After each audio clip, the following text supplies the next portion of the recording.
Okay, guys.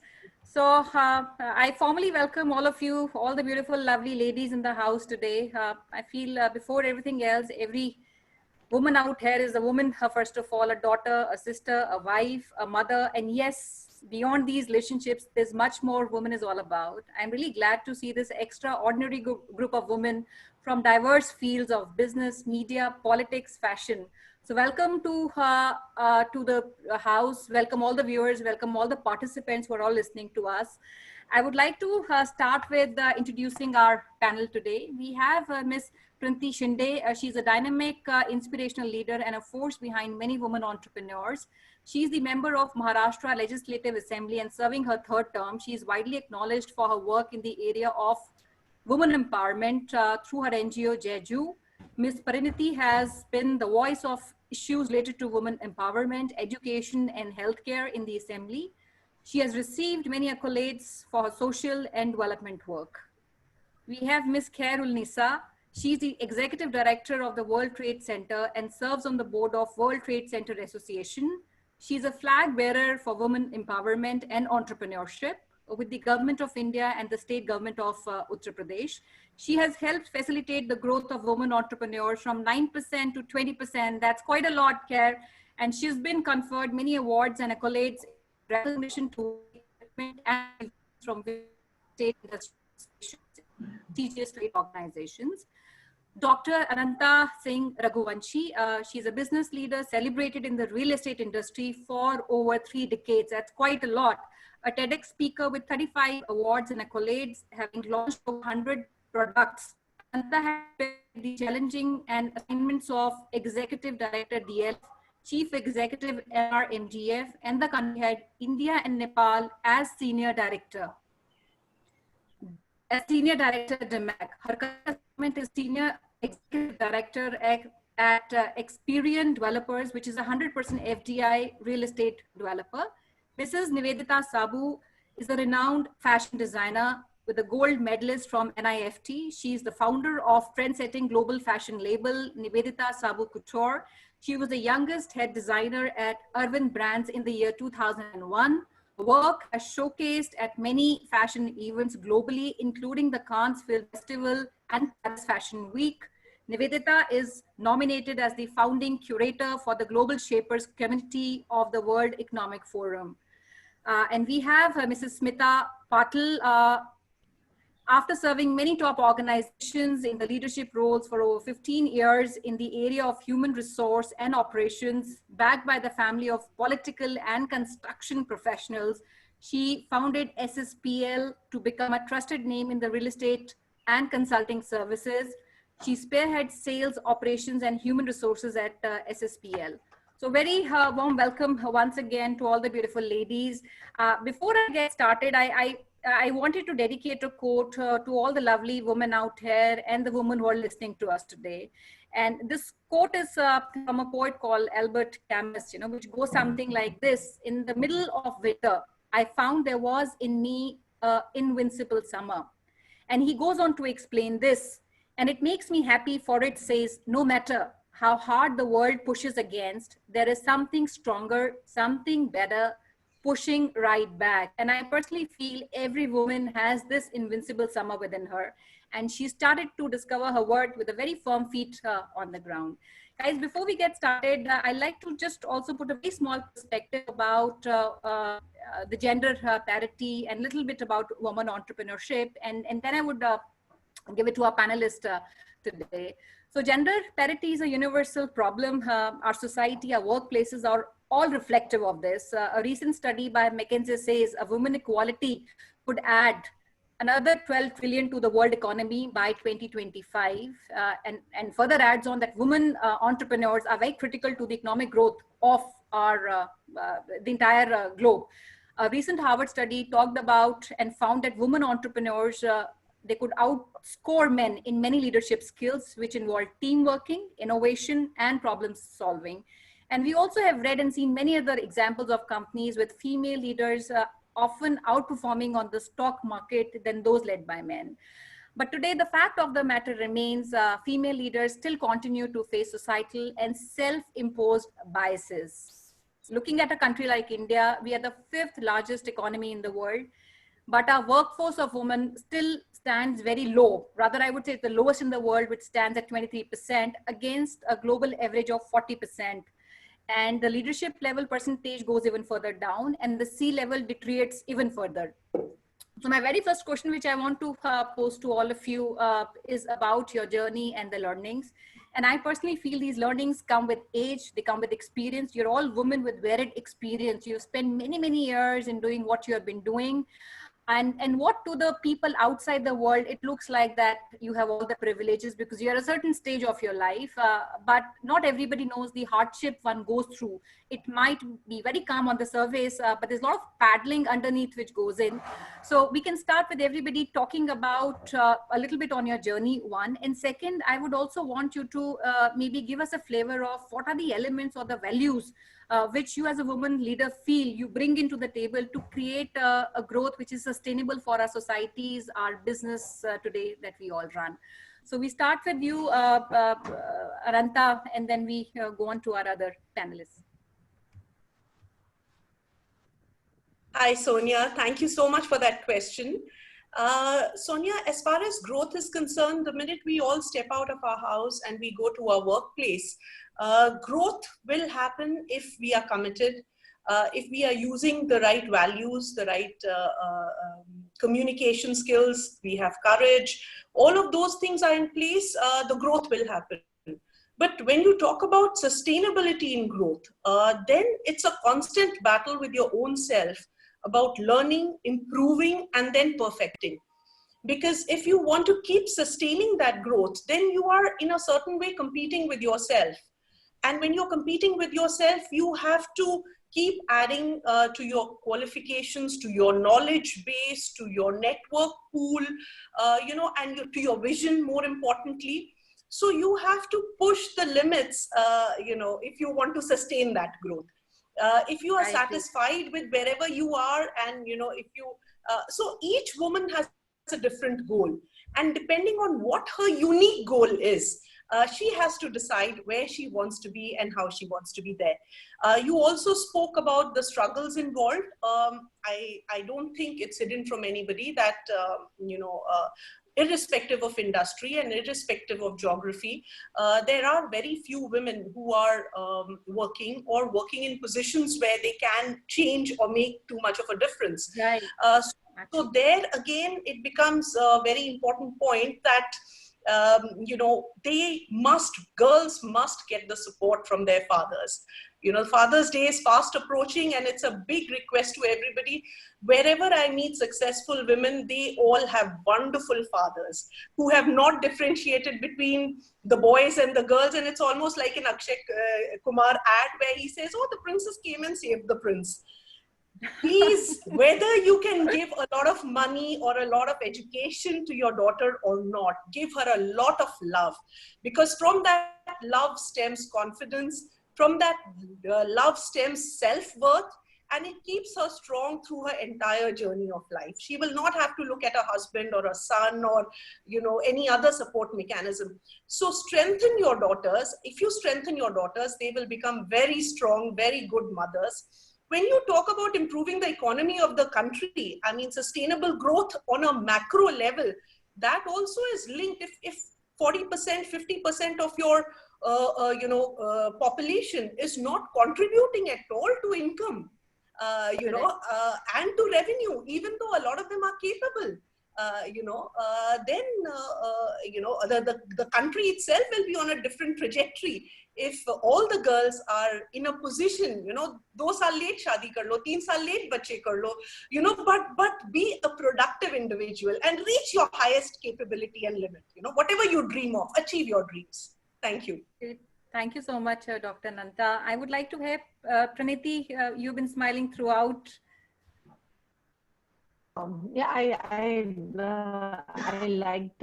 My thoughts really resonate with what Ananta said about, the upbringing really matters. The upbringing you get at home. Today, we see a lot of crimes against women, be it domestic violence, and especially now during Corona times because of home quarantine. I feel upbringing and the atmosphere at home really matters. And, even though there are such strict laws on black and white, they'll just remain that way if there's no mentality change. And I think that happens as a child. I insist that I always feel that when we're taught in school, there's no chapter on respect for women. So I think your father really plays an important role there, like she said. And we're three sisters, and proudly so that our father has always given us the independence to pursue our careers.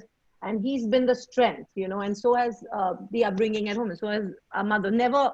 We never missed having a brother, and they never differentiated. So I just feel, and I think that's the reason why I started my NGO in 2004.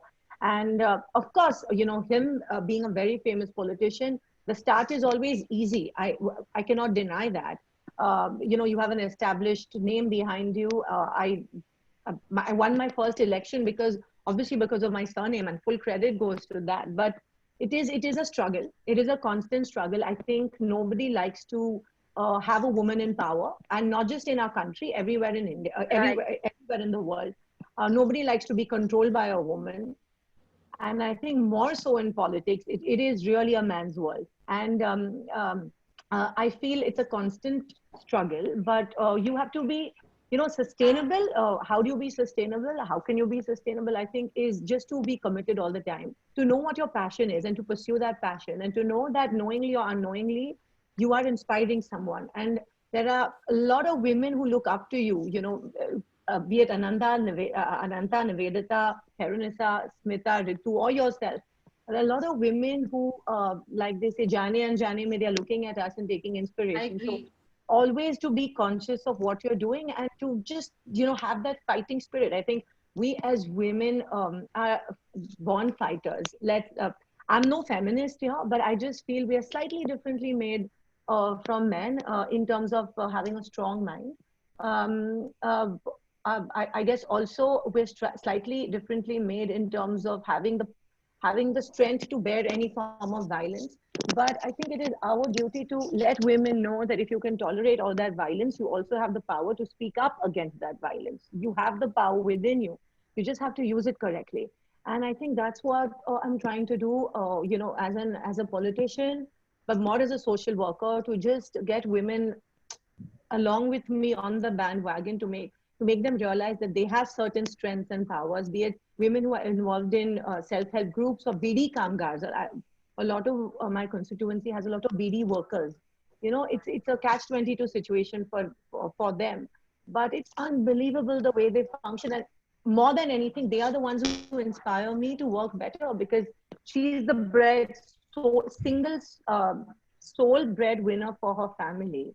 And she's burning the midnight lamp and, you know, making ends meet. So why can't I? So I think they've been my inspiration, all the women in my constituency and my NGO. And I think commitment, passion for what you're doing, to love what you're doing, and just to make sure to know what you're here for, you know, and never to lose focus. I think these are the three most important things. And of course, to as mothers, as women, to give our children the best upbringing about how to respect women, and that they should be respected all through. Thank you so much, Printi. And a lot of what you said is what I relate to. So we have Ritu also joining in, and I'd like to introduce her to everybody. Ritu Humare is the editor-in-chief for Entrepreneur Media and Franchise India Media, a group company of Franchise India Holdings Limited. She leads the editorial desk, which comprises of the business magazine Entrepreneur, the Franchising World, Retailer, and the digital media arm Entrepreneur.com and FranchiseIndia.com.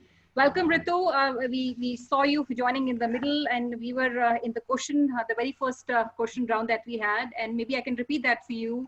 You were talking about the various journeys a lot of our women entrepreneurs at various levels they have been going through, and we all are women with great experience in whatever we have been doing. So my question to all the ladies out here was what your journey in the last many years have been, one, and what contribution you feel a woman entrepreneur or leader brings in to bring sustainable growth. And maybe if you want to answer that, and then I go to the other panelists. Sure, thanks Sonia, and hello to all my panelists. I see some friends over here. Ananta, how are you doing? Thank you for having me here, Smita, and to all the panel. Sonia always is a good friend, so this is like home, you know, it's like having a cup of coffee in the evening today. I mean, you know, So, one thing I would say to what you've asked me is that even when I was a youngster, and I've been brought up in Ludhiana, which is a state, which is a city in the state of Punjab. And, I was a bit hung up that I am not going to, and, Ludhiana, Punjab is very typical, the women, and particularly in my growing up, we were very told that, shadi hoti hai, and then you have to get married, and ठीक है काम करना हो कर लेना नहीं करना हो no, there's no hardship, no hard and fast rule over there. But I was very hung up that I'm gonna work. And the first time I met Gaurav, my husband, before we were getting married, I told him, I don't know whether I'm gonna give you food, but you can know that I am certainly gonna work. So you better be sure that I'm not sitting at home and not doing anything. And at that point of time, I was actually a professor in economics. So I've done my doctorate in economics from Punjab University. And I think the day I passed my exams, I had a very good professor in my college who said that, you start working, you have a natural ability to teach, so you should start teaching. And I became a professor almost the day I finished my exams for my master's. The next day I was in the same college teaching a bunch of youngsters in that college. And so that's how my career started. For about 6 years, I was a professor till I got married. And before I came to Delhi, when I got married, I actually started applying to various colleges to see if I could get back into teaching over there. Till Gaurav actually said that, we run magazines, and I know that you do a lot of research in your work also. So at least come up and run a magazine with us and see if you like it. If you don't like it, it's fine. I mean, you can go on and do something else. And I think that's how it started at Franchise India for me. And I mean, I took over the magazine business to start with. And I mean, honestly, while I've understand economics inside out, but, when you're actually doing something on the ground and running a business, it's a very, very different scenario altogether. And it's very hard also because you have to learn things and you have to be producing things as you go, managing teams, which I think was one of the hardest things. As professors, we are not trained to be critical thinkers, but more like teachers and somebody who has to nurture the children to grow up and do a lot of things. So for me, critical thinking was probably the hardest aspect that I came to learn when I started getting into this business. And since it's on my own business, I could never say that, I'm a professional and therefore, I would have to have certain these things. Everything sort of comes to you. Every kind of backlash comes to you and every sort of challenge comes to you. But, it's been a fun journey. And I mean, I've done a lot of things since then. I've been an editor.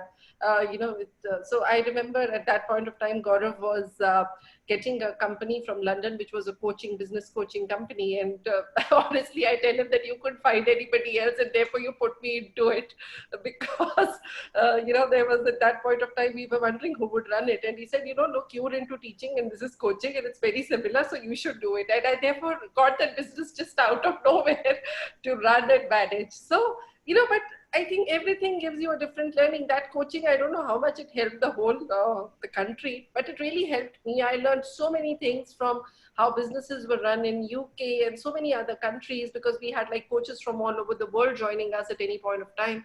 But they gave me some tremendous learnings and on-ground learnings of people and businessmen and how they think and how things work.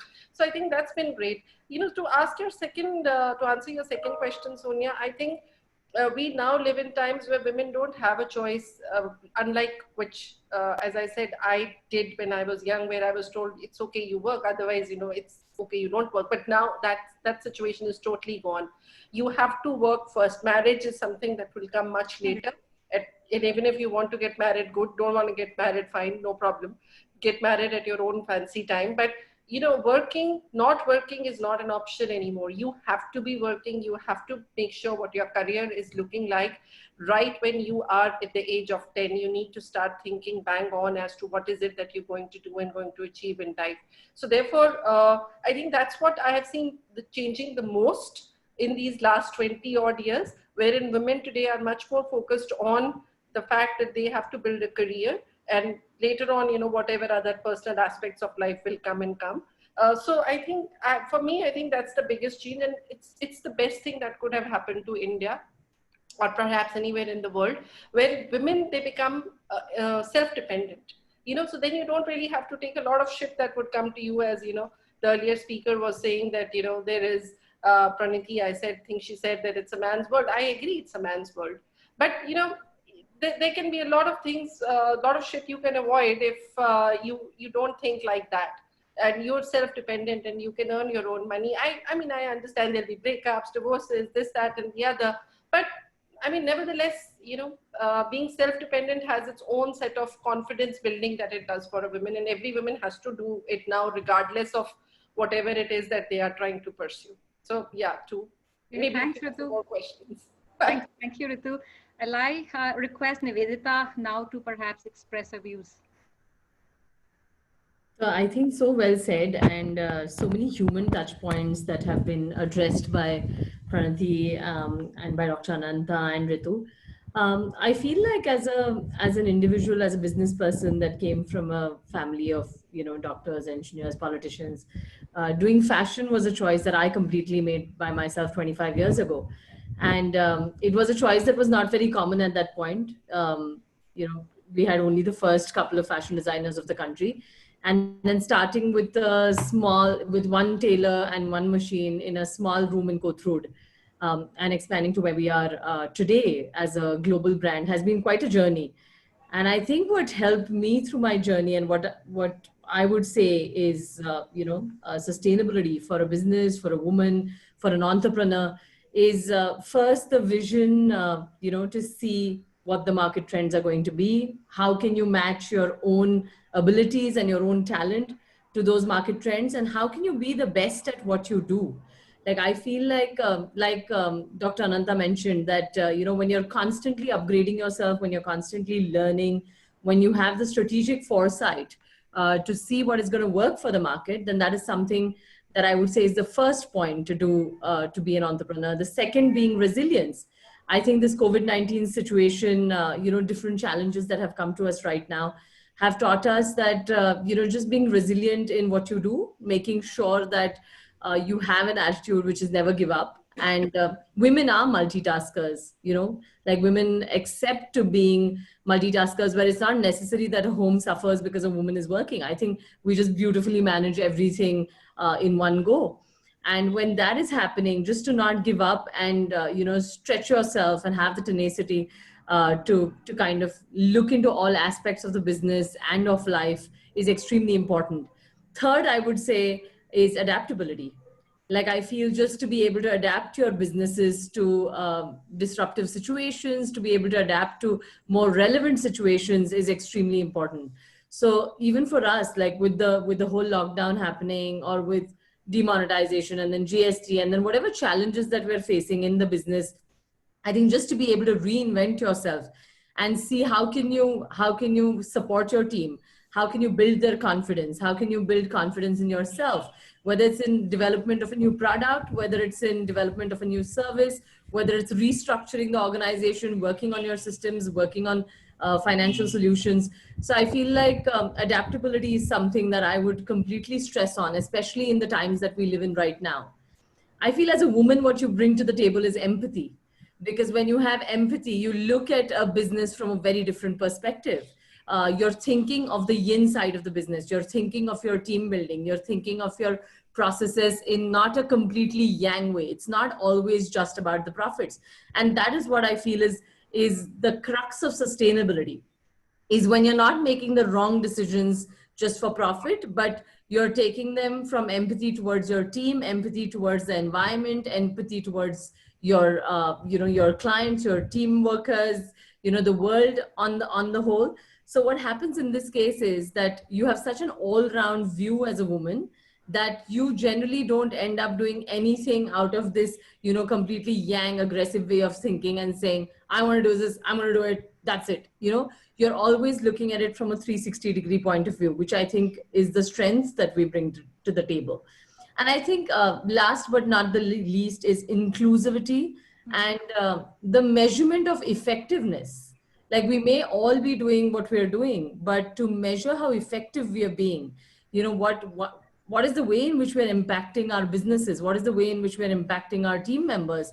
What is the way that we can inspire them? And last but not the least, like Pranati would agree, that how are we impacting society? What are we giving back to society through the work that we do?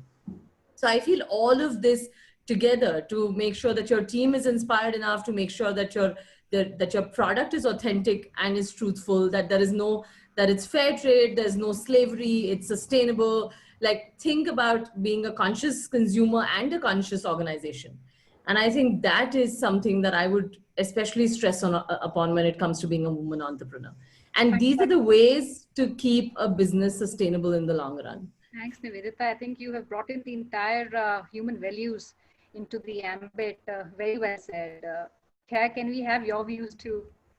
Thank you so much, Sonia, and very well said by, in fact, Nivedita summed it up very beautifully. The values that a woman entrepreneur actually, and we, irrespective of women entrepreneurs, we as women bring forth to the society. I belong to Kashmir, and I think what today drives me is my experience and my upbringing and the values that my family gave me. Coming from Kashmir and from a very affluent family, which was a contributor to Kashmir, a joint family which was a philanthrope family, which was probably one of the pioneers of industries in Kashmir. And I've seen my grandfather be a great philanthropist, was always given back to the community, given back to Kashmir. For him, it was always like, I have to give back to my people, I have to give back to my society. And ultimately in the late 80s, him getting kidnapped by the militants, or my father getting kidnapped by the militants, it actually, and we moving and relocating out of Kashmir, was a driving force in making me what I am. I've been brought up by women who are very, very strong, hardworking, and purpose-driven women. But at the same time, I've been brought up by men, my father, my uncles, and my brothers, who have been who've never differentiated between men and women or boys and girls. They've made us so inclusive in our businesses, in the way they have actually treated us women, that we've never felt that we were inferior to men or boys in our family or anywhere for that matter. I remember an incident. I was probably one of the first ones in the family. I was the first girl child in both the families, the maternal and the paternal. And I wanted to study international. I wanted to study in London. And my father never questioned my going out. There were obviously some friends and family who questioned Dad's decision. But for him, it was a very easy decision, because he wanted the girls especially to be financially independent, and more than financially independent, wanted them to be educated. For him, it was very, very important that the girls in the family were educated. I'm talking about way back in the 60s and the 70s, my grandmother could drive a car. So a very, very progressive family who never differentiated. So probably that drives me what I am today. And that has made me realize over a period of time, since I am on a global platform, I represent World Trade Center in India, and I am a board member of the World Trade Center Association, which is present in 330 cities and 120 countries. So very, very diverse cultures that I actually work in.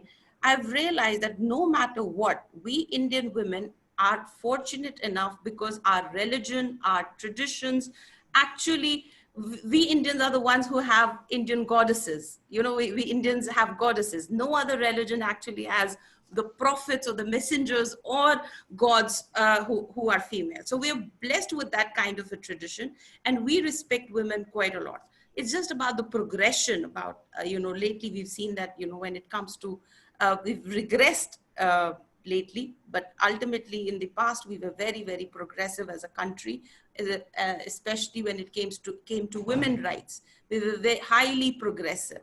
And it's only the regression in certain times that we have seen when it has come to women. But nonetheless, my background has been such that and my religion has been such, which has been very, very progressive when it came to women, because we are given equal rights, if not, or I would say more than the equal rights, women in Islam are given superior rights. So I come from a family which believes in the superiority of women and giving equal rights to women. And I work in an organization, fortunately, which also believes in equality of women at both at work and holistically. Um, I have realized over a period of time that women, if they want to progress and to have a sustainable growth, it is very, very important for us to invest in ourselves, to invest in, to become knowledge seekers, and as such, when we are investing in ourselves and we are becoming knowledge seekers, we are also wanting to contribute to the society. We want to give back to the society. It's a generic thing with women. We always want to give because by nature we are givers. We are not takers. By nature we are givers. So we want to give back. We want to give back to our family. We want to give back to our friends. We want to give back to our community. We want to give back to the world. So by nature we are givers, and we want to make an impact to more than for ourselves. We want to make an impact to the outside world. That is how we women are actually largely made up of.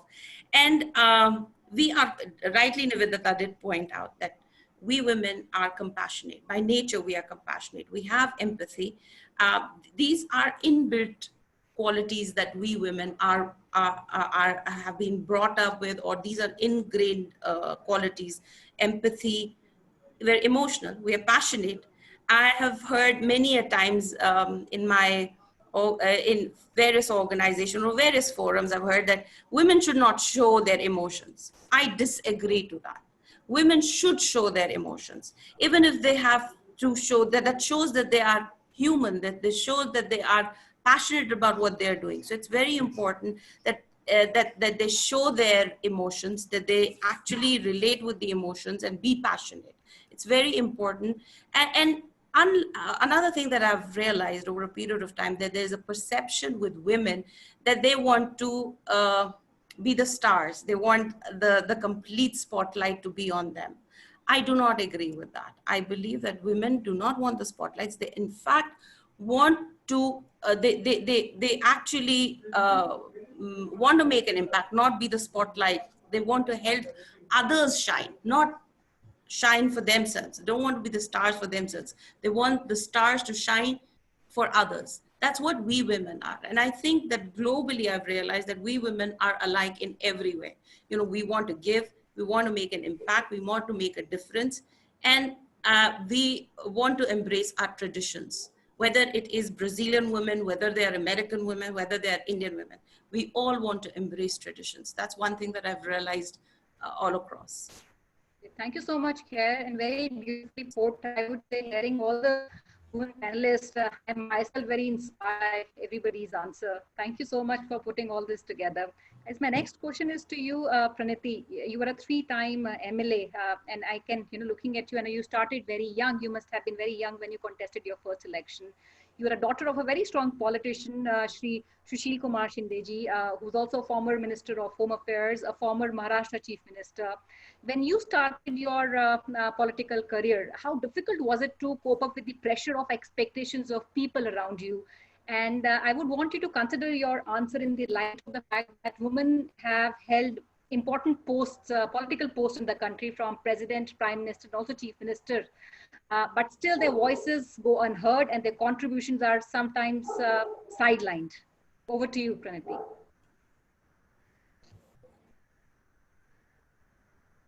I think she is not there. I think there is some issue with network issue with her. So I can see the two windows. Sure. I think while we wait for Praniti, I'll go to you, Dr. Ananta and Khair. Real estate industry is an industry which is majorly dominated by males. And in fact, this is the second oldest industry in the world. But however, participation of women had been very, very subtle. And if you see how the industry is progressing, especially the last few years, there's more organized way the industry is now being led. We have regulations which have come in with RERA, GST, and all that regulations which have now come in the real estate industry, creating opportunities for women to play integral roles. How do you see it being evolved now to include and accept women leading real estate? Yes, Sonia, when I started my journey on 17th of June, 91, so that was like almost 29 years ago. At that time, yes, there were very few women in managerial positions. Even I started my journey as a sales officer, and then I grew on to be a senior executive director like I am now. The thing is that, you know, when you talk of real estate, it is the most expensive purchase decision of anybody's life. And the influencers for this decision, whether it is home or office or a shop for, for a retailer, influencers have always been women. They have always had a say. So from the buyer side, there was huge involvement of women. But from the seller point of view, strangely, it was being treated just like a brick and mortar business. So there is so much of opportunity, and there's so much of scope for women to come. Now, some of them can take a route like me, which is, the corporate route. And you work for organizations, and and that's, I think CARE has also taken that route. However, from a women entrepreneurship part also, it is absolutely, the sky is available to women. You know, whether you become a realtor and you start selling, where the margins can vary from 2% to 10% with zero investment. All you need is a phone and relationships and good talking skills. So you can get into sales, you can get into interior designing, you can get into so many related areas where you start supplying food services in condominiums, or you start doing hobby classes or health and beauty, or, so many things. I mean, you can start dance lessons, music lessons. So it's a captive audience which is available to you. Facilities management, housekeeping services, where with very little investment, there is a huge return that one can look at. So there are a lot of things. Now, the only word of caution there is that you may have a new idea. You may see the opportunity also, but is it commercially viable? So what you need to do as a women entrepreneur wanting to get into real estate is that you have to do your math between probability and profitability very well. So probability में आप अपने पूरे dreams लीजिए, आप सोचिए what is the best case scenario that can happen to you. Visualize all that, no problem. But at the same time, be conscious of the pitfalls that can happen. So just like when you start driving, you do wear your seat belt, right? So that is why probability study अपनी अच्छी तरह करिए, profitability की भी study अच्छी तरह करिए. When will you start making money? How much money will you make, so that you are not caught unaware and you do not end up, hurting yourself in the process. Last but most important is, whatever decision you take, that, okay, I'm going to be a woman entrepreneur, I'm going to do this. Select something which you can be self-reliant on and you are yourself good in it. So you are not dependent on too many people. Of course, as an entrepreneur, the whole game is of daring, caring, sharing, and earning. So you need the courage to go. Fine, you've taken the courage. You care for a certain cause or a reason or a product category which you have identified yourself with. But when it comes to sharing knowledge, people, finances, and then the earning will happen. So choose something where you can be in control of your piece. Whatever you are starting out. So interior designing अगर आप कर रहे हैं तो पहले वो पूरा सीख लीजिए, समझ लीजिए. Maybe train under somebody who's really good at it before you go all out. That's all I would like to say. Thanks, Dr. Anantha. I think that was very helpful and very important points that you made. Claire, what do you have to say about it? See, like any other sector or industry, the same problems actually rise. I mean, we know that for women entrepreneurs, the basic challenges are the gender bias and the inequality. But more importantly, we see that real estate, the perception of the real estate is that it is a man-dominated industry or a sector. And since it's a brick and mortar, then women have much less role to play. But it is like any other industry. The challenges that an entrepreneur faces is the similar challenge that a woman entrepreneur would face in any sector she be in it. But more importantly, and for an entrepreneur, it's very important, the biggest challenge that she faces is self-doubt. and the bias that on-site work cannot be done. This is a man's world. There is no safety. There are a lot of probabilities of sexual harassment. So safety is a concern, but this is similar to what every industry actually faces. There are so much of opportunities, like Ananta really pointed out, that there's so much of opportunities available in real estate, both for an entrepreneur as well for any woman who wants to take the corporate aspect of it.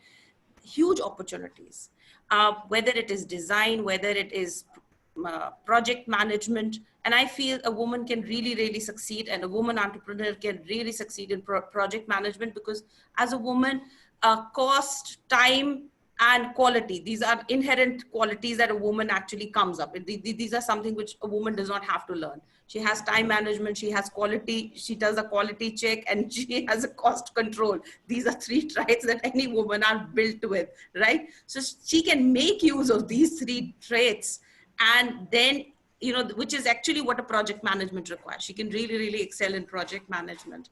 And in today's time, there is nothing which a woman cannot do. I'm a firm believer that woman can do anything as long as she puts her mind to it.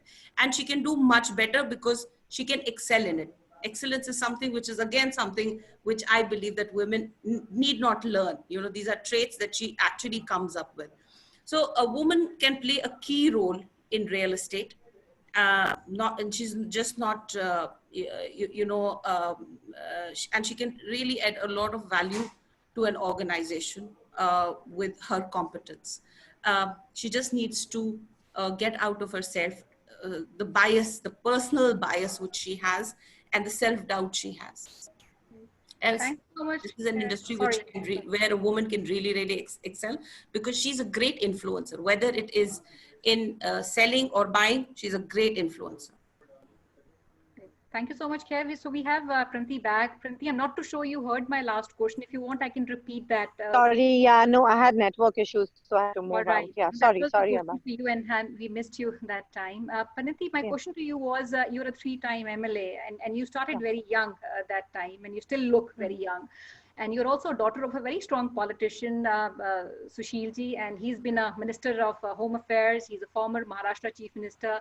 And when you started your political career, how difficult was it for you to cope up with the pressure of expectations of people around you? And what I was also saying is, I want you to consider your answer in the light of the fact that women in India have held many important positions at the political level, from the Prime Minister to President to Chief Ministers. Sorry, I've lost you. Hello? Yeah, continue. Yeah, so, but then still their voices go unheard and their contribution is sometimes sidelined. What do you have to say about it? Sorry, can you repeat that last part? Sure. So I said, I'll repeat that again, Pranti. I said, you have been an MLA for many years, and, being the daughter of the father you are, I'm sure there must have been a lot of pressures of expectation of people who worked around you, or people who perhaps looked up to you and your father. How difficult for you to cope up with these pressures was my one question. And I wanted you to consider this answer that you make in the light of the fact that while women have had many important positions in the political scenario, from Prime Minister, President, and Chief Minister, but their opinions and their voices have been often, I would say, sidelined, or their contribution sometimes go unannounced. Yeah, for sure, because, the number has been really small. Not many women have entered. It's only off late that you see a lot of women entering politics. It's also because of the women reservation bill that the number has changed. Be it your panchayat level, be it your Jilla Parishad, or assembly level or parliament. And I feel even now the numbers are very less, because reservation is not solving the problem entirely, because you see a lot of, especially at the Gram Panchayat level, a lot of husbands take over, and the women have no voices there. So some of it is, I think, just for namesake, but the numbers are very small, and we need to increase that drastically. And I don't think reservation is the only thing that will help that. But like I said, like a mentality change is required. A lot of women need to enter politics. But like I said, it's a constant struggle. It's not easy to survive like in any other industry, but one has to be strong, and you have to make sure you're heard. You have to, like a lot of them said, and that's the rhetoric, oh, she's going to be here only for 2-3 terms, then she'll get married and have children, and she's not going to be here for good. So a lot of men who are competitors, they feel like, I mean, she's here only for a couple of years. So I feel you have to let them know and let your voice be heard in terms of how serious you are about what you're doing, especially in politics. And you're not here just because you're so-and-so's daughter or just because you're so-and-so's wife, but you're here and you mean business because you really want to do something. You want to make a change, yeah? So I feel once you start working and they see how serious you are, that's when they take a back seat, and then, all the voices, the men voices get shut. So I think it's very important to just be strong, though it is the survival of the fittest. And I think women can be strong here and can survive. A lot of women politicians in our country especially have survived. They've been through the thick and thin of it, and have emerged extremely successful, and across party lines. Yeah, I'm not just talking about any one single party, but I think it's very important to let them know that you are here and you mean business, and you're here for serious work, and you have to be serious about what you're doing. You cannot look at it as a frivolous thing. And I think women who are sarpanches, it's time you move ahead of your husbands, and you don't let yourself be puppets. Things are changing, times are changing, mentalities are changing. I think all of us, if we, as change makers, if we really can help these women out in terms of just being able to speak up, because not many women have that platform either at the grassroots level to just be heard, So let's try and empower them all, because things are still very different in the village and in the slums, where it's very different. So they just want to be heard. They just want a platform to express their problems. And I think they just need that support mentally, and of course financially, through self-help groups or loans, soft loans that women get. A lot of governments, government policies are benefiting the women, but not many of them come ahead and actually make the most out of that opportunity. So, but there is definitely a change that's happening, and let's just hope that more and more women enter the fray, and because they have the power to make a difference. Sure. Thanks, Printi. I think you voiced it very well. We need to come out of the shadow was the point to be made. I come to you, Nivedita. Nivedita, you are an award-winning designer. You've dressed celebrities like Priyanka Chopra, Kareena Kapoor, Ayushmann Khurrana. And on the other hand, you've dressed up patients with Parkinson's disease. And I was quite intrigued when I read a little bit about you. There was a recent story that came on you. And there was a mention of these 15 minutes on the runway, which comes after 6 months of hard work that you put on a garment. And the other side, it was about the dressing made less stressful for the patients by reducing their time to wear from 45 minutes to the 9 minutes. I wanted to know, which is where your contentment lies, and between the 15 minutes and the 45 minutes, where do you find yourself? So I genuinely feel that design is basically bringing art and science together on a platform to create beautiful solutions. And at our company, I think our mission is to enhance the quality of human lives through design. And that is what I truly believe in. So whether it's reducing the dressing time of a Parkinson's patient from 45 minutes of like a fatigue oriented dressing up to 9 minutes, which is easier on the caretakers as well as the patients themselves, or whether it's at the moment making like these really technologically advanced, comfortable masks for COVID-19, to help flatten the curve, or whether it's creating a collection that combines different technologies together to enhance the human experience with making a garment more beautiful at the same time, which enhances the experience of movement, which gives you the comfort that you deserve to be having, and at the same time is sustainable and kind of fair trade and slavery free, is something that I feel is an equal platform, right? Like I think putting design and your knowledge to use constantly to create better solutions is what is most important. And I think the whole Nivedita Sabu Cares initiative was something that was imbibed into me since I was a child, through my family as well, because I think the family has done so much to give back to society that whether, all of our factories have some, deaf and dumb girls or some challenged individuals who work with us. And I think just learning their languages, making our whole organization very inclusive, making sure that, we work with the blind schools, we'll work with acid attack victims, we'll work with Parkinson's patients, and constantly try and better their lives through design is what I feel very passionately about. Great. Thanks so much, Nivedita, for this. I quite impressed by what you said and relate to it. It's very inclusive designer. We've not seen many of them today.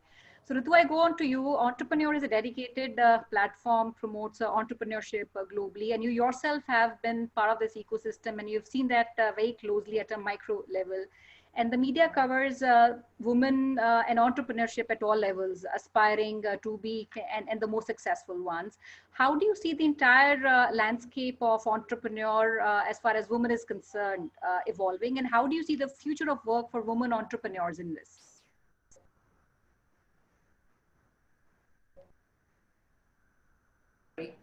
So, at Entrepreneur Media, what we have tried to do is really try to capture journeys of women entrepreneurs and how they have sort of gone from step 1 to whatever, step 15, 20, 25, or wherever it is they have reached in their life. But there's some takeaways I've always had when I've spoken to women entrepreneurs at large at the Entrepreneur Media. One was that, and I think a lot of women in the panel have actually gone out and voiced it. But for me, I think there have few things that have come to work very well for women entrepreneurs. And, you also need to evaluate things a little differently. There are certain generations. We are probably the first generation of working women, as Ananta said, she's been working for 29 years.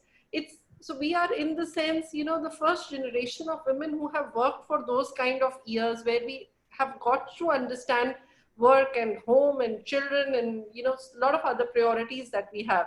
So we have decided to backfoot a lot of things in order to further our careers and go forward.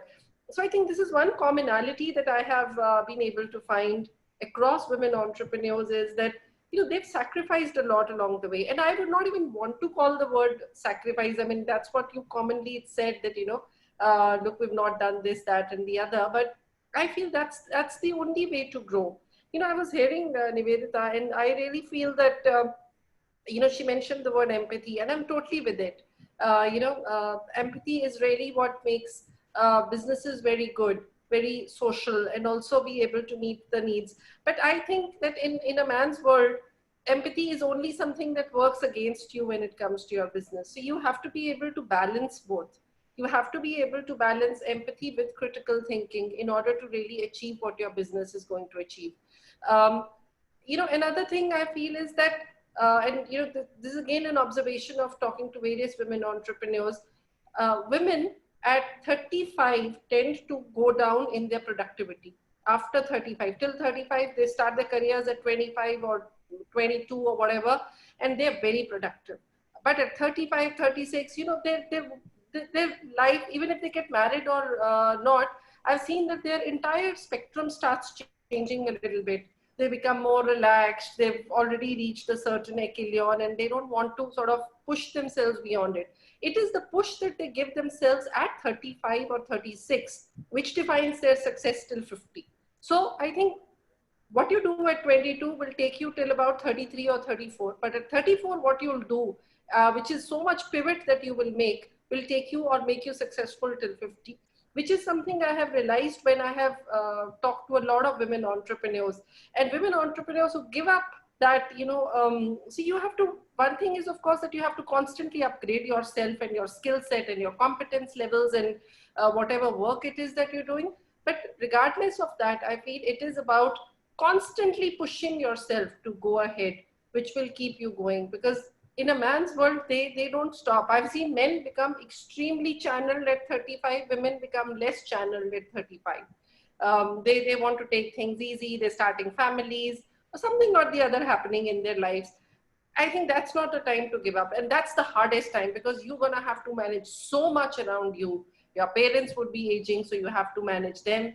you have children, you probably have a husband who's going to work, a household, 30 things around you working. But if that's the time when you sort of pivot yourself and say that, look, I am not going to give up at this stage, and I've not achieved or not come that far just to achieve this much, is when your career will see a real change and when you'll be able to make a success till 50. So that is, I think, that is one of my biggest message to women entrepreneurs: don't give up midway. Thanks, Ritu. I think that was what we were talking before you joined, and that's a big paradox as far as women workforce in India is concerned. Thank you so much. Before I invite Sonia, can I add here to what Ritu just said? Sure, I also feel that in India, the women entrepreneurs also have risk aversion. They do not take so much of risk. They're scared to take risk. I mean, I feel with Indian women entrepreneurs, especially, this is largely where I feel that they hold themselves back. And this has been one of the major challenges to overcome. That either it is because they're looking out for recognition, and because they're looking out for recognition, or they're afraid to fail. This is a major difference which I feel with Indian women entrepreneurs and entrepreneurs from the developed or the emerging economies. They're afraid to fail. We Indian women are more scared to fail, and that actually holds us back. And they, even though they might be very passionate, very rarely have I seen them go and take a risk. I don't know, Ritu, since you work a lot with entrepreneurs, so I think that has been one thing that I've not been able to overcome. Yeah, I think not just in India, it's actually globally true. So a lot of women entrepreneurs actually fall out of that pool, whether it's women entrepreneurs or women professionals also, I would regard them. Both of them fall out of the pool because they don't push themselves. They push themselves very hard once or twice in their career. But that constant pushing that is required to, say that, look, I need to go to the next step or the next level of where I am today. That is something that women tend to give up more easily than men do. So, which is where you see less stories for women entrepreneurs being successful than men, because I think it's, we can blame men about a lot of things in life, but honestly, it's when we say and we take the onus of it and say that, look, I am not going to give up and I am going to pursue everything that is to be done.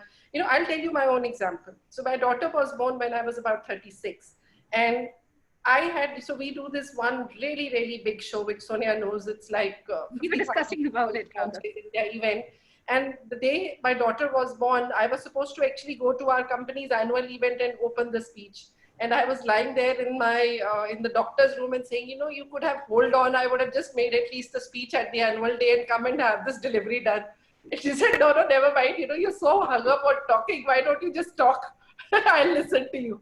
So, but what I recall very clearly is that the day my daughter was born, it was the 10th day and 11th day, we had some puja in the house for the child being born. And the 12th day I was back to work. And I have never not taken a break ever since after that, because the child was born. Now, it's about pushing the wall and saying that, look, उस time पे मुझे कोई नहीं रोक रहा था. सब मुझे कह सकते थे कि, आप take it easy, you just had a child, there is no rush. But that's the point where you tell yourself that there is a rush. I cannot give up. I've already worked for 12 years of my life and I refuse to give up now and start taking it easy in life. So I think women consciously need to go out and make that effort and say that, look, no, I cannot take things easy. I have to work. And that is how I'll be able to touch bigger grounds. But women do actually push themselves. I've seen women entrepreneurs actually, while they might not be they will push themselves. They might not take risk.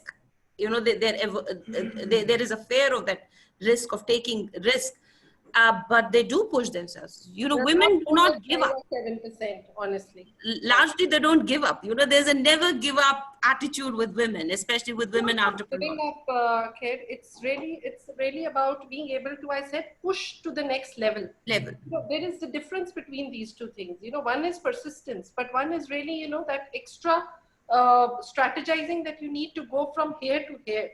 Probably you're correct there.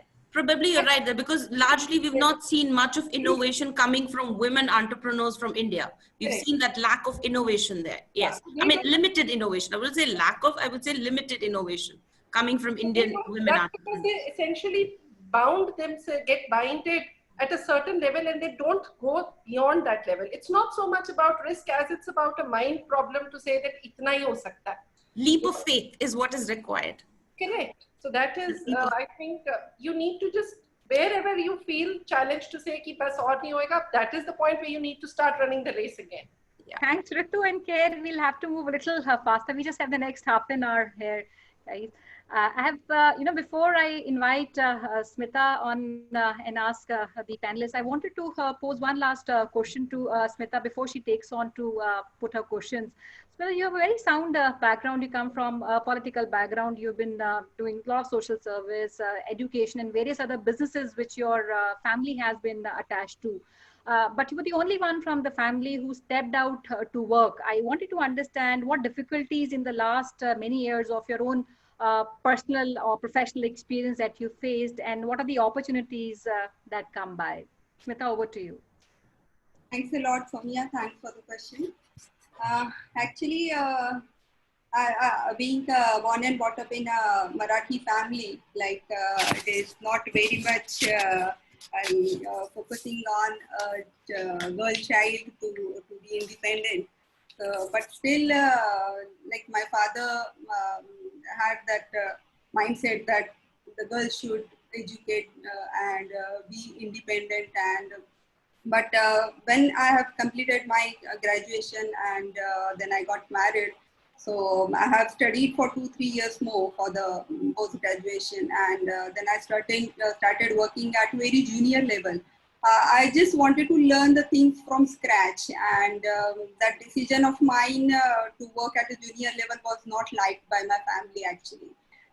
None of them have done a job, and they are all the business professionals, but I had that eagerness, that zeal to learn the things from scratch and do something on my own without taking the support of my family, and which I did, and I started growing in my professional life. Actually, my father always wanted me to join the politics, as he is in the same thing. So, but corporate sector always fascinated me, and I have tried working in human resource and operations. But when I had kids, and I'm a mother of 2, so it became difficult for me to manage them and the work life. And but with my husband's support, I managed it very well. And after a point, I felt it is to balance the family life and the work, and to achieve the ultimate career goal, which is to be an entrepreneur. Then I founded SSPL. And actually, all this sounds very easy when I speak, but trust me, it was very difficult. That many challenges, ups and downs on the way, but I could overcome everything only because I had a set of ultimate goal of becoming an entrepreneur, and never left that eagerness that got me here and will take me places in future as well. So that is how I feel that all the women who wanted to do something, they should never leave their eagerness to do something in their life. Thanks so much, Smita. So over to you for the rest of the questions that you want to ask the panel. Actually, it's a wonderful question answers and lots of learnings for all of us from all the gorgeous, ambitious and flamboyant panelists here. So I recall insightful words of Hillary Clinton today, that she once said the women are the largest untapped reservoir of the talent in the world.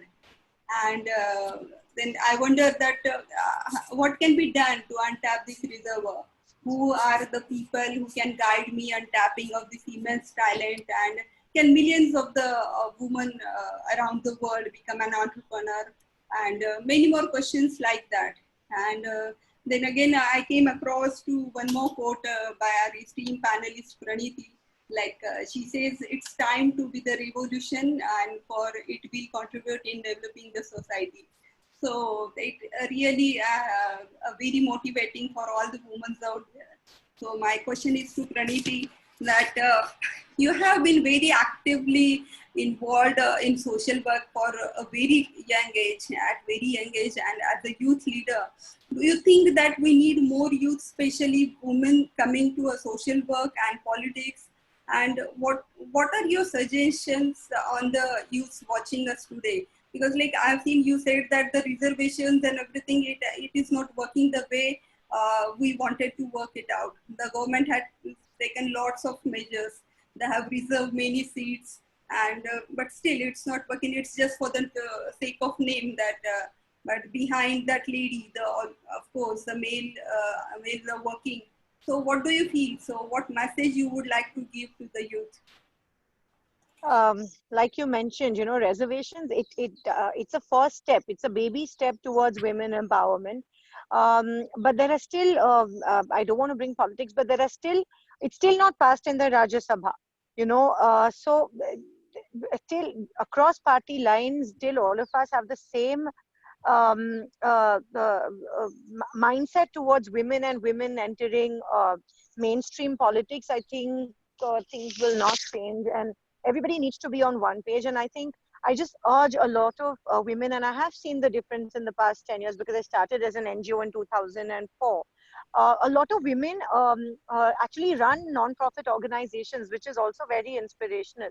And I think it's the fact that a woman is slightly more sensitive than men that helps them be better social workers, change makers, and politicians perhaps, and also entrepreneurs in the corporate sector. But it really helps that they are in the social, in the non-profit sector. And of course, we still need to increase the numbers. But like both Ritu and Karanisa mentioned, at 35, it's very easy and she requires a push. But I think the most important thing over here is to just look back upon all the work that you have done. And when I had to contest my third election, I had 20 men contesting against me. I was told, a lot of people said, no, you change your constituency. This is going to be a very, very tough election. And the only thing that drove me then was I have worked here. I understand the people, they understand me. I have worked for the people here, and I share a bond with them. And that's my commitment. I have made certain promises towards the society, and I just can't, give up. I can't give up, or I can't be the last person in this race. I have to be out there. And I think that sort of resonates, the people then understand that you're here and for good, and you're very serious about what you're doing. And I think then a lot of women came out for my campaigns, and I had our national president come. She's like, I've not seen so many women. Now it's not like I've met every woman who came for my campaign, but something sort of synced with them about our hard work. And that happens with each and every one of us. As an entrepreneur also, you have a team, and when they see the courage and the commitment that you work with, it sort of transcends. It's a very beautiful thing that happens. And I think that's what sort of you have to sort of remember what you have done and what you're here for, and all the hard work that you put into it. So I think I would just tell all the youth that never give up. मंजिल तो मिल ही जाएगी, भटक कर ही सही, गुमराह तो वो है जो घर से निकला ही नहीं. So I think don't give up. Don't be afraid to take that first step. It's always that first step for every woman, for any woman, that is difficult, especially women in villages and slums. And if you take that first step, then there's no looking back. So just have faith. Faith is faith in yourself and faith in your dream. And I think take that first step. Thank you for your answer. So the next question I would like to ask Ms. Kher, that you have been promoting women entrepreneurs globally, and you are working closely with government bodies to promote it. And we know that you have helped to facilitate the growth of the women entrepreneurs from 9% to 20%. So can you tell us more about this? Thanks, Smita. Pariniti, I actually have to say that I'm so inspired by what you are doing, and I'm not surprised, because you seem to be a role model who's actually taking the challenges head on with with action and execution. So really, really inspiring, and congratulations, and thank you. And more success to you. This has been my inspiration for the week. So thank you. It's just going to help me work harder. Oh, really, really, Thank you're you. doing an excellent job. And anywhere in any part of the world, if you require anything from me, I'm more than Oh, happy and available to help you. come and inspire my women. That's all I can ask. I will do that. of you. And thank you so much. I'm really humbled. Thank you so much. Smita, as a World Trade Center, you know, we are present in 120 countries in 330 cities. So I have an advantage of a network. And this network actually acts as a catalyst. When I took up the position of representing India on the global board, being a woman myself and coming from Kashmir, where I have seen a lot of suffering because of the conflict, a lot of suffering, and women largely suffering. But Kashmir as a society has been a matriarchal society wherein women have been in businesses. They have been the one who have been financially be empowered. You know, they didn't require empowerment in today's time. They've been this, we've had centuries old of empowerment in Kashmir. So that has been inspiring. And like I said, that belonging to a family where women were, both hardworking and leaders, and I would say masters of opportunities. So having been brought up by them, for me in India, we realized, and we work through preferred partners in India, and we have a role of not just the real estate, but also services. You know, so for us, the World Trade Center is a marketplace which is being created. And that marketplace is a tangible, which has real estate as its body and services as its soul. So when we needed to create this marketplace, and we have our one preferred partner, which is Viridian. And this is an organization which really believes in giving back to the society, contributing, and considering they have 500 employees. And they consider these employees of theirs as assets, as human capital. For us in the World Trade Center India Services Council, the human capital development became a major agenda. And we are present in 32 cities of India. And of these 32 cities in India, we are sector agnostic. We do not believe in, we are just not focusing on one sector. So all the sectors under Make in India, Digital India, Startup India, these are the initiatives that we very, very closely work on. Under these initiatives, human capital development, or that is employability and entrepreneurship, became a major agenda and focus for the World Trade Center India Services Council.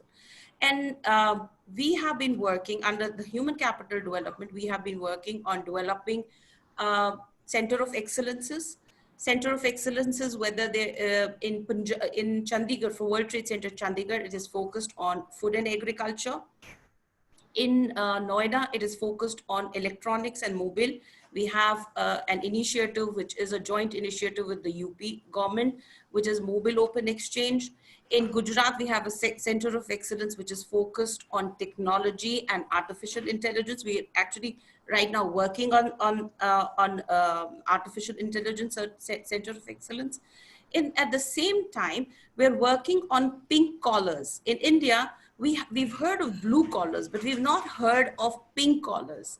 So there's a huge opportunity of bringing women into industrial mainstream and creating a job creation in the industrial domain under Make in India, under the National Skill Development Council, and under the Human Capital Development. But it requires a lot of policy advocacy, a lot of empowerment, a lot of training, and a lot of skilling. So Pink Collar is one initiative that the World Trade Center India Services Council is working. The Center of Excellence is another. The access to money market mentors, you know, the 3 M's. So access to money market mentors, especially focused on women entrepreneurs or women workers, is what we are doing. We have set up an in-house accelerator, which helps women entrepreneurs. We have set up an in-house NBFC, a non-banking financial corporation company, largely from a perspective of financing. We have built a great mentor base for our women entrepreneurs. We are doing a lot of policy advocacy. There are a lot of other initiatives that we are working on, such as, like in my hometown, we are working with half widows. We are trying to get them into the mainstream. The half widows, we are working on rural women who are skilled, like the weavers, the workers of UP, the women. So we have an initiative called Home Made in India. We are developing that. We are creating a lot of women cooperatives. But at the same time, we do not duplicate. We complement, we collaborate. The World Trade Center India Services collaborates. So a lot of cooperatives are being brought in together.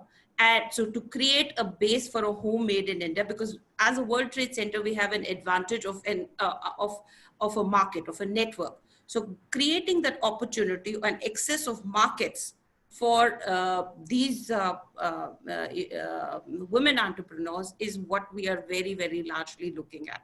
If you look at under Home Made in India, you would see a lot of skilled labor who are like, say, for example, chicken curry or, paper mache or walnut wood. They're already skilled, but these women, or shawl making. So these women need to become entrepreneurs. So we're helping them, we're hand-holding them, we're mentoring them, and to take them from becoming, to create employment, not only employment for them, to convert them into entrepreneurs. So that is what the Home Made in India initiative is. And for that, we're providing the marketplace for them in World Trade Centers. And we're also creating a lot of other opportunities like franchising, like retailing. All of these opportunities are being created for them. Yeah, that's so some of the some initiatives. Actually, not many are there, and I'm sure Praniti and you together can make a lot of difference to the women entrepreneurs, the upcoming budding women entrepreneurs, I would say. Each and everybody. Ritu can help me with franchising. Parinita will help me with connecting to the women. Nivedita will help me with the design aspect of that. There are a lot of, skilled workers who require that. So there's each and every one here who can be a contributor to that. Actually. So my next question would be to Dr. Ananta and Nivedita, and again you said here that you have seen the global markets and the culture very closely, like what the scenario of women entrepreneur is globally and how different it is in India. So what needs to be done in India to uplift the women entrepreneurs? So I will start with Dr. Ananta. Okay. Smita, your voice wasn't very clear, but if you can just repeat the last sentence that you said, please. I will repeat it once again for you. So it is like, I asked, you have been closely looking at the global markets and the culture very closely, and what scenario of women entrepreneur is globally and how different it is in India. So what more needs to be done for the Indian budding entrepreneurs out here. So, Smita, taking a cue from what you were saying earlier, that, when one is born into privilege, you feel that life is going to be very easy. But actually, when you do it and when you achieve it, it doesn't sound very easy, So, first I'll talk about my own example, and then we'll talk about the global scenario also. We are, like Khair said, she comes from a patriarchal society. We are Rajputs. Rajputs are also a very patriarchal society spread over mostly Uttar Pradesh and Rajasthan. However, my mother's Dadaji was a doctor. So Nanaji went to Delhi College of Engineering, Dad went to St. Columbus. So अगर हमने PhD कर लिया और यहाँ तक पहुँच गए तो कौन सी बड़ी बात हो गई?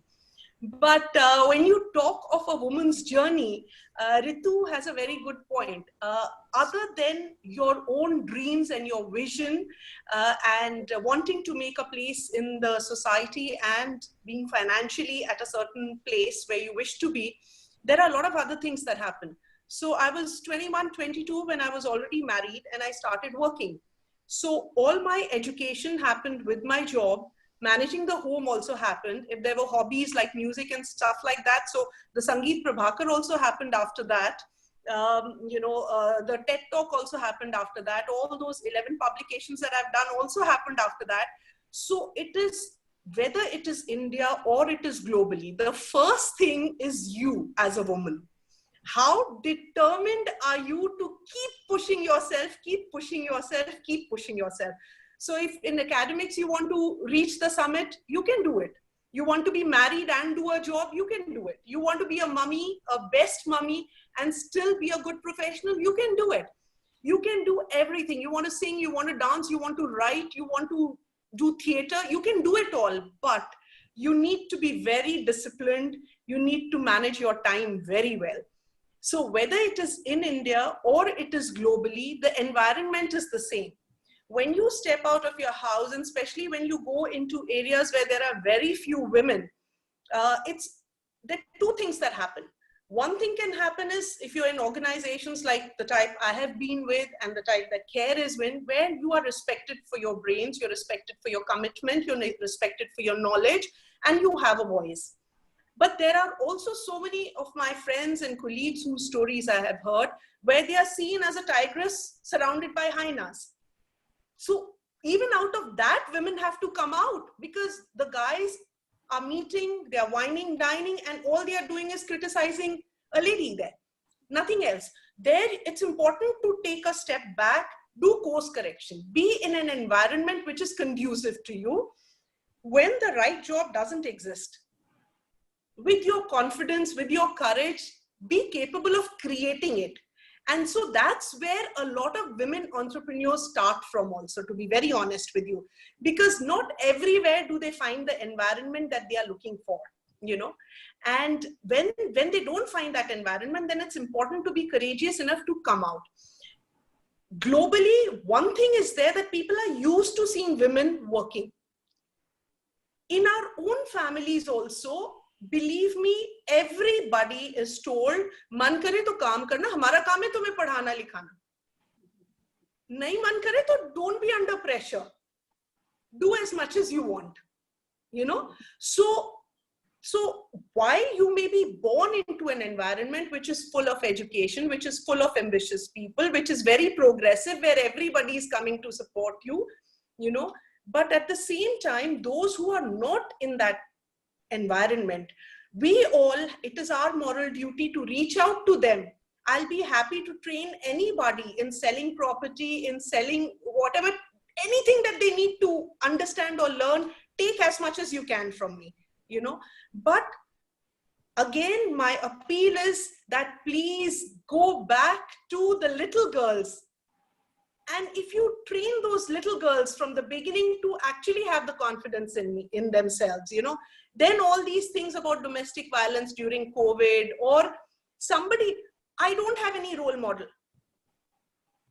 I don't have any role model. I don't want a role model. मैंने किसी को क्यों model करना? I'm not a me too. I'm unique. I believe that.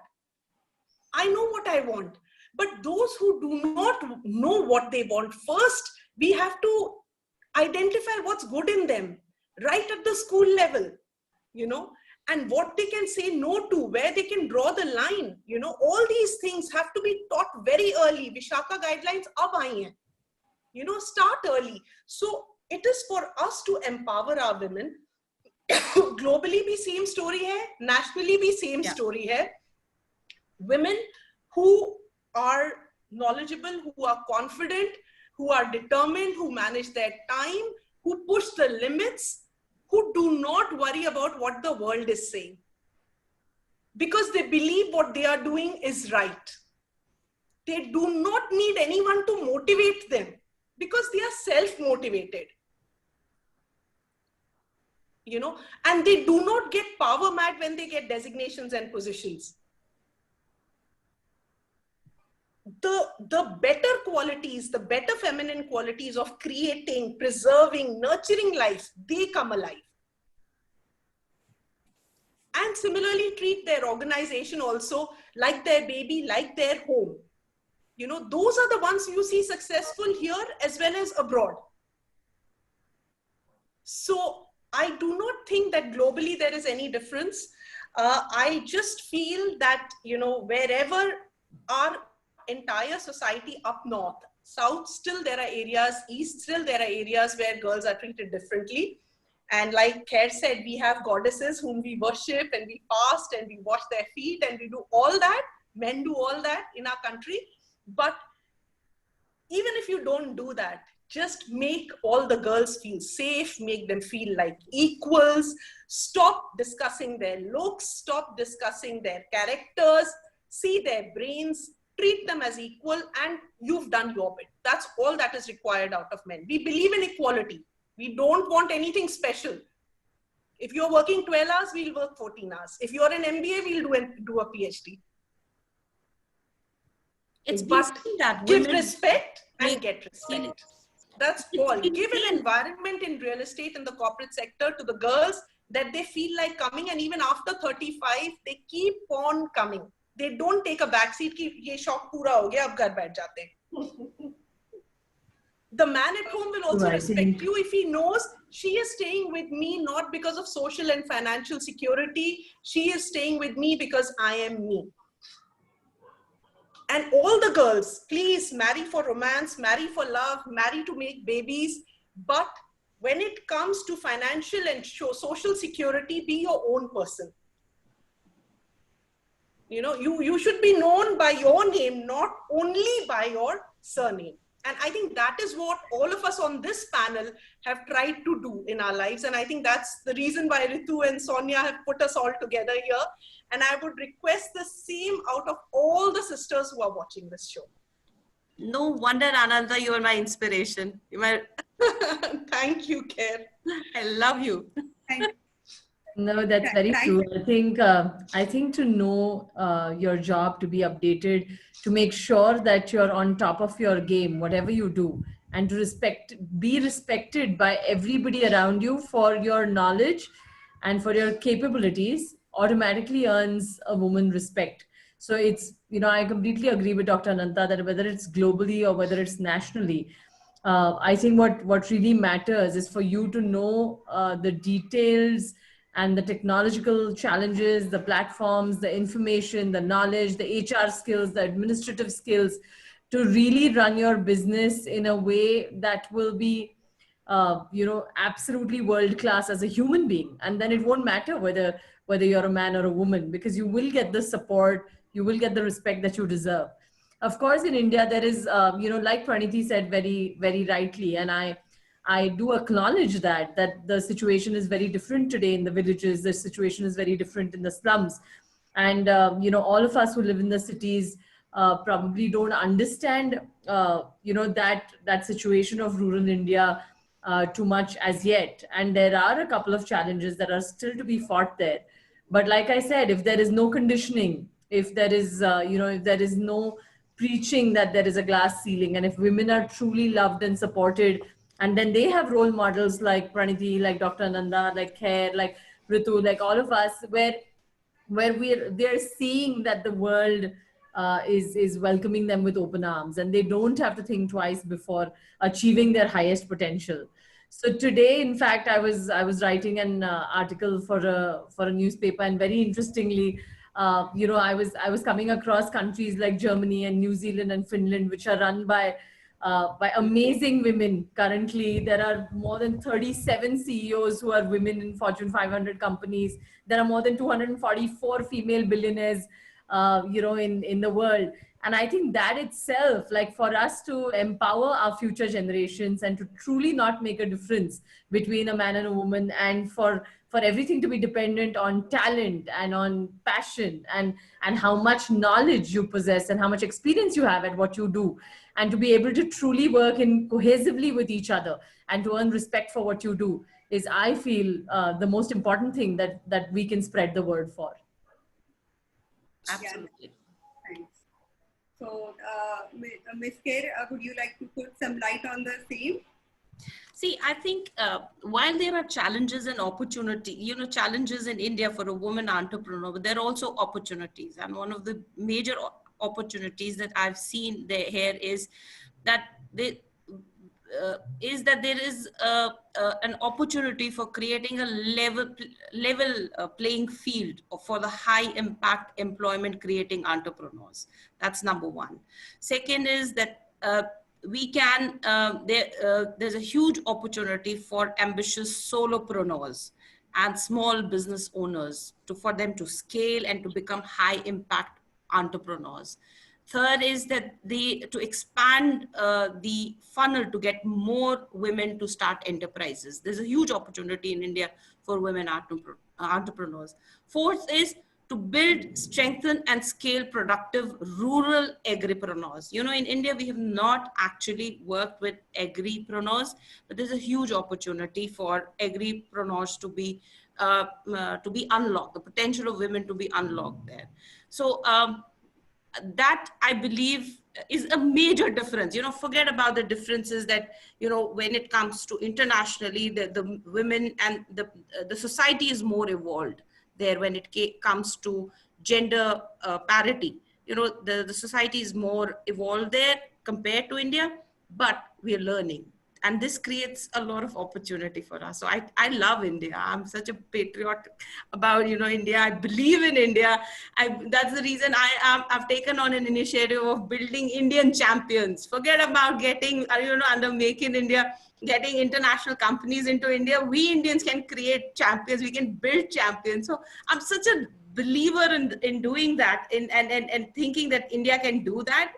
And we have the potential. It's just that we've not realized that, and we are not doing enough to build that champions within. No, I completely agree with you. And this is where I want to chip in a little bit, that I always say with all the students that I speak to, that we're not just a Make in India company, but we're such potential as a country that we can think in India and create in India, and not just make in India. Like, we are the future of the world. We are the next generation that is building brands, products, and you know, innovations, and we're the ones who are out there, and we need to give ourselves credit for that.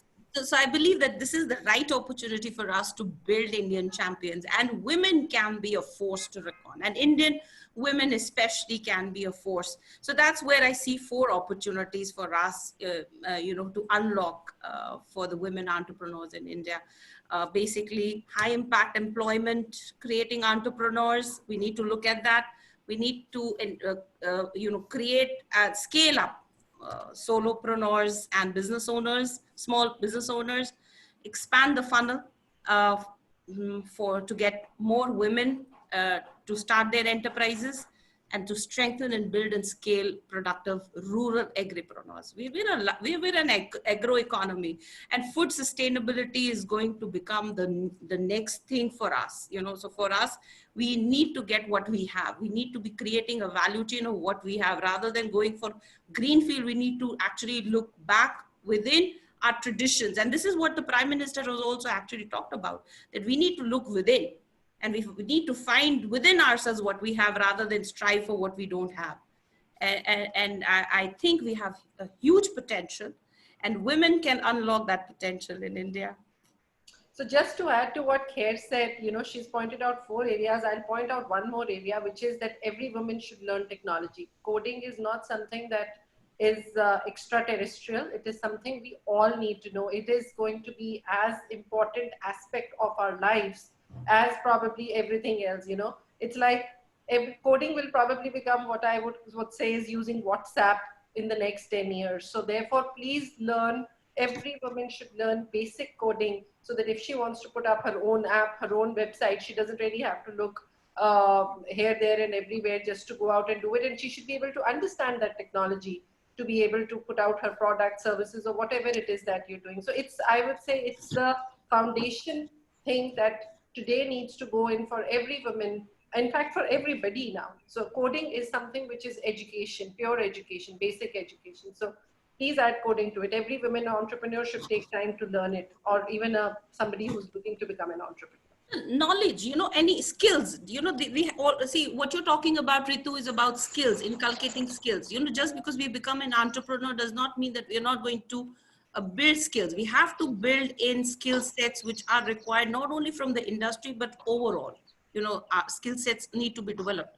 An entrepreneur, a successful entrepreneur, would be the one who's constantly learning, seeking knowledge, whether it is knowledge of the industry or knowledge of other aspects. You know, be a knowledge seeker. Technology is like your biology, chemistry, physics. Learn technology and push everybody to learn technology, because that's how basic and how important it's going to be. Another thing that I would add here is become your best marketer.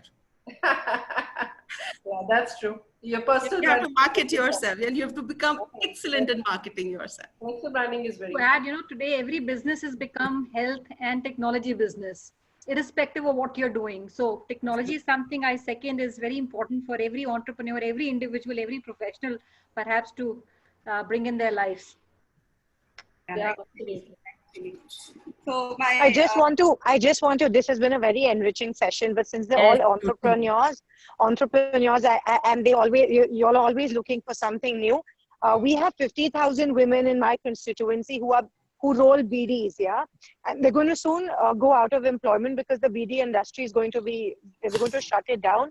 So I want, if any of you can think of an alternative, sustainable means of livelihood for these women, I think we can help in a big way, and not just Sholapur, but a lot of BD workers in Maharashtra, Telangana who are going to run out of employment. So as entrepreneurs, if you can just think of any decentralized, healthy, sustainable means of livelihood for these women, we can help the mothers and daughters, and thus the motherland. A natural progression can be making agarbattis ready. So, it's not something too far away from what they're doing already. No, Pranati, I'd like to connect with you on this one post the session. Sure, And this truly has been amazing chatting with all of you about your experiences. And I'd love to connect with all of you separately about things that are close to our hearts. And it's been truly an enriching session. Thank you so much for having me, Sonia and Smita. Thank you. Thank you, guys. Thank you, everybody, and thanks for the inspiration. All the Yes. Yeah, thank you so much, Ritu, Sonia, Pleasure very much. It's been a beautiful 1.5 hours.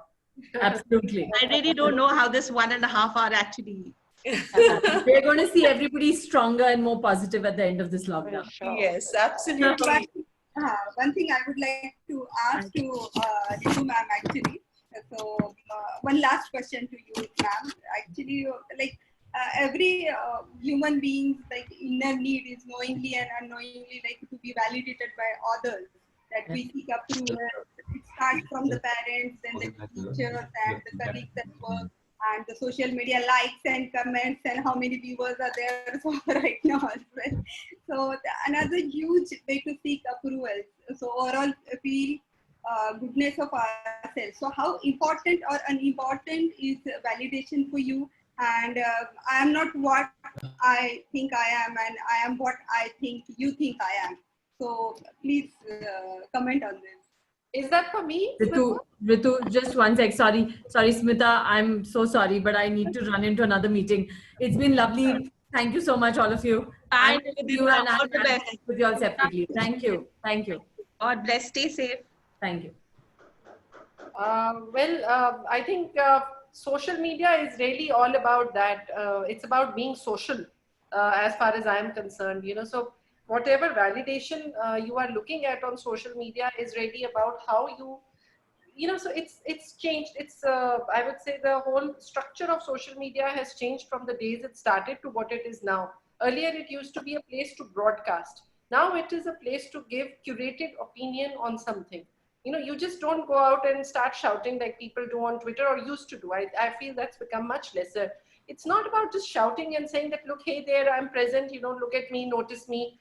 That's not what social media is all about. You have something important to tell. You are doing some service, or you're doing some business, or you're essentially doing some kind of an activity which you want or think could be useful out there to the society is a validation by itself. What is more important is that to have an intelligent perspective on anything you want to give. It's not about just shouting out loud and making yourself presence felt, and neither is honestly it about getting those bots to have you and showing 1 million users under your name. It's really not about that. Social is like, it's honestly your drawing room that has been put into a screen. What is it when you do in a drawing room? You have a constructive discussion. Everybody gives a point of view, but you have to have a point of view in order to give that constructive point of view. Just don't give it for the heck of giving it. So I think that is what social media is all about. And personal branding, I think, is extremely important because it's not your business is about you, or whatever your job it is doing is about you. So therefore, your psychology and your views are extremely important in order to help you enable your business as well. So that is why I think the good thing that social media as a technology has done is it's brought two things together. It's brought the person behind it and the business itself. Earlier सिर्फ हम business की बात करते थे, कौन चला रहा है शायद वो इतना important नहीं होता था, अब दोनों important है. और आज की डेट में जो चला रहा है उस business को, founder जो है वो ज़्यादा important है, और उसकी क्या point, उसकी philosophy क्या है life में. That is, I think, what is really important.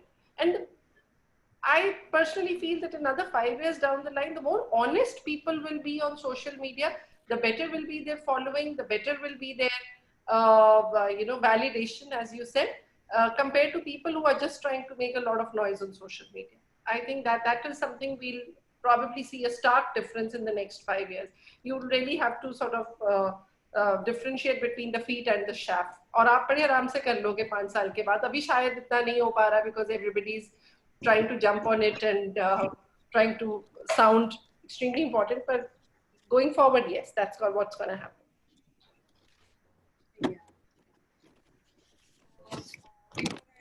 Hand it over to Sonia. Sonia, I would like to ask you one question. So, like we have seen, you have achieved a lot at very young age. You are managing director for the Franchisee India brands, and you are working since 2 decades. So, I would like to ask you about how were your 2 decades of working, and how you all manage all such brands, and like you work globally, you help people to globally, and thousands of national and international brands to spread their footprints in pan-India and globally as well. So just put some light on that and inspire. You've kind of put me on the spot here, but a small contribution perhaps, and my own journey, I would say, it comes with a big collection of very small deposits, and every day, every hour learnings and experience, equally challenges which have gone through in the last 20 odd years. I started working as an individual, which most of us had, and then handing over the teams, and then a company, and then founding and incubating many companies. So the journey has been quite long, big, very experiential, I would say. But to start with, there's something which I want to say. What really changed me was motherhood. It made me more responsible towards my life, my work, and the decisions which I made. And I'm sure a lot of women out here would resonate with that. In all relationships, and especially if you're a woman, you are protected, rather overprotected, as a daughter, as a sister, and then you become somebody's wife, you're protected. So all throughout your life, you are always under somebody's shadow, you always feel protected. But when you become a mother, you feel more responsible, and you feel protected towards the life that you bring in this world. So what I do is I try and pay a lot of attention to my own life, and I feel life is one of the greatest teachers. I don't say I'm really there, I'm fully there, I'm still trying to be there, but it brings you very close to the person you are in reality. It reveals you. A lot of time we, as women, we underestimate ourselves. We don't know our worth sometimes, and we don't care too much about how we are really positioned. But coming on the business, I feel my business also at the same time involves a lot of responsibility, big responsibility of helping companies grow their footprint across the country and globally. At the same time, we also work with a lot of these investors who want to put their money in businesses.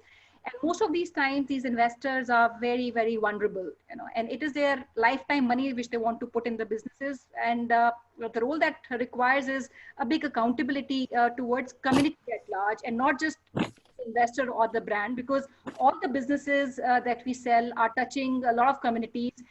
And almost 10,000 businesses that we sell every year. What really satisfies me to see is, that one brand becoming big, becoming successful, and that once a franchisee who's making money and sustaining that business of all that we do. So I think what we have to do is we have to be on our toes in doing what we are doing. We need to know which are the companies that we need to actually work with. And sometimes at our level, it becomes very, very difficult because we work and we end up working with a lot of startups. And a lot of big names today that we see are the companies that we started working many, many years back, and they've become big. So I would say trust and responsibility really have guided me throughout. Second, I also feel, and this is for all the women who are listening and on the panel, when you reach a certain stage of your career, your life, or a position, you're sitting on that table of power, it is equally responsible. And what really becomes more important is the ability to help people around you become more successful. And that is how you measure your own success through others. Is something I feel very personal about. And one message I want to leave everybody is self-reliance, which is extremely important. I tell my children, my daughter, my son, you need to work on your life, your goals yourself. It is not your father, your mother, or your grandparents that what they leave you with, but it's what you want to pick up from your own learnings and take pride in the smallest of accomplishments is what I feel we should be all about. So, yeah. Yeah, thank you. Thank you for your insightful thoughts and the journey. It will surely inspire us. And the today's session was lots of learning for me, and I have learned many things from you. And many attendees would have been benefited from this. So one last question to Praniti, like it is asked by the attendees on live, that why don't you form a women's chamber of commerce? I think after getting to know all the panelists today, it's a very good idea. And if they are willing and if they don't mind, I think we should start a women chambers of commerce with all the panelists to head it. So I think it's a great idea, and it'll be a great platform to empower women. Thank you for that idea. And you have I hope we can all come on board. And you have the office in the World Trade Center. Thank you so much. Sure. So Smita, before you wrap up, just one point I'd like to say to all the women who want to become entrepreneurs, please don't let age hold you back. So whatever it is, if you figured it out a little late, don't ever feel that the time is gone. Because no matter what stage of your life you are in and at whatever age you are in, there is always a lot that you can contribute. So don't let age hold you back at all. Best of luck to everybody. Ananta, for a woman, age is just a number. Yeah, absolutely. For everybody, it should just be a number. Sweet 16 knowledge. Yes. So the attitude. No, it's the attitude actually. Yeah. It's the attitude. We can always. It's never too late to start. It's never too late to start, and especially and women can always help other women start. That's the least as women we can do. So I really thank you all the panelists for this inspiring session today. And I'm sure many of the attendees have learned a lot from this. And to all the women who are thinking or planning to do something, I urge them to take a step forward towards becoming an entrepreneur. Do what you like to do, and success will follow if you keep on giving your best. And let's be the change. And thank you once again to all the panelists and Sonia for taking the time out from your important schedule. Thank you to everyone who attended this session, and we will definitely come back to soon with a new session, a new webinar to inspire you all. Thank you so much. Stay safe. Thank you. Thank you so much. Thank you. It was still fun. It was really fun doing this webinar.